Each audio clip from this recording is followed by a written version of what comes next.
Citrininė melisa – vienas kvapniausių aromatinių augalų. Tai taip pat stiprus vaistinis augalas, labai vertinamas dėl to, kad atpalaiduoja, ramina, gerina miego kokybę. O arbatos gaunasi ypatingai kvapnios.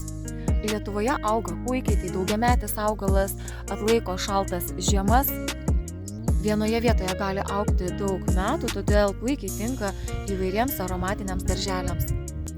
Citrininių melisų sodinukai iš Vilkės ūkio užauginti visiškai natūraliai mūsų ūkyje, todėl tinka natūraliam auginimui. Taip pat tam, kad jūs lydėtų sėkmė, pridėsime sodinimo ir auginimo instrukciją.